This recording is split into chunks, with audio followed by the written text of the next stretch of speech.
Good evening friends. आज दिन 7 मई 2026 crystal integrated services limited company ने अपने Q4 FY26 के रिजल्ट्स अनाउंस कर दिए हैं। टोटल इनकम निकल के आई है 312.36 करोड़, जो कि पास्ट क्वार्टर में थी 264.94 crore and in last year for the same quarter it was 378.23 crore. Total income figures में हमें क्वार्टर ऑन क्वार्टर 17.9% की इंक्रीमेंट, जबकि वाई ऑन वाई बेसिस में 17.41% की डी ग्रोथ नजर आती है। टोटल एक्सपेंसेस निकल के आए हैं 293.24 करोड़, जो कि पास्ट क्वार्टर में थे 249.05 crore and in last year for the same quarter it was 353.97 crore. Total expenses figures में क्वार्टर ऑन क्वार्टर 17.7% की इंक्रीमेंट, जबकि वाई ऑन वाई बेसिस में 17.15% की डिक्लाइन नजर आई है। पैट निकल के आया है कंपनी का 16.80 करोड़ फॉर द क्वार्टर, जो कि पास्ट क्वार्टर में था 14.24 crore and in last year for the same quarter it was profit of 16.10 crore.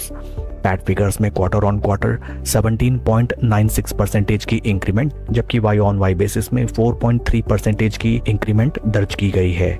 EPS निकल के आया है 12 रुपी 3 पैसा फॉर द क्वार्टर, जो कि पास्ट क्वार्टर में था 10 रुपी 19 पैसा and in last year for the same quarter it was 11 रुपी 53 पैसे। ओवरऑल अगर हम कंपनी के Q4 रिजल्ट्स को देखें sequential quarter on quarter basis में in each and every parameter company ने सुपर्ब परफॉर्म किया है, but on Y basis situation is very poor. Overall काफ़ी मिले जुले रिजल्ट्स रहे हैं। Along with Q4 results company ने डिविडेंड भी अनाउंस किया है for its investors.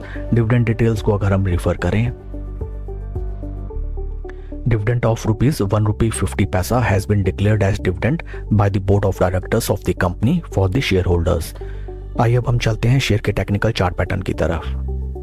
This is weekly time frame, जहां पे हमें नजर आता है काफी लंबे टाइम से स्टॉक अपने अपर ट्रेंड चैनल के रेजिस्टेंस पॉइंट्स को सरपास करने में नाकाम रहा है। मैंने टाइम्स अगर हम देखें first, second, third, fourth, fifth, sixth and seventh, 7वीं बार स्टॉक इस बार अपने रेजिस्टेंस लेवल्स को ब्रीच आउट करने का अटेम्प्ट कर रहा है।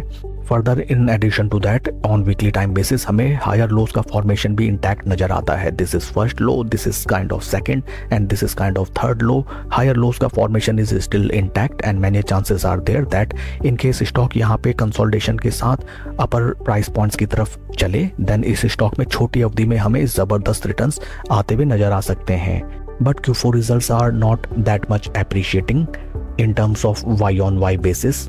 काफ़ी इंटरेस्टिंग होगा ये देखना कि कल के ट्रेडिंग सेशन में स्टॉक प्राइस कैसे रिएक्ट करता है to Q4 results. For making any investment decision in this stock second half of trading session काफ़ी इंपॉर्टेंट रहेगा। That's all for the video friends, please like and subscribe my channel. Thank you.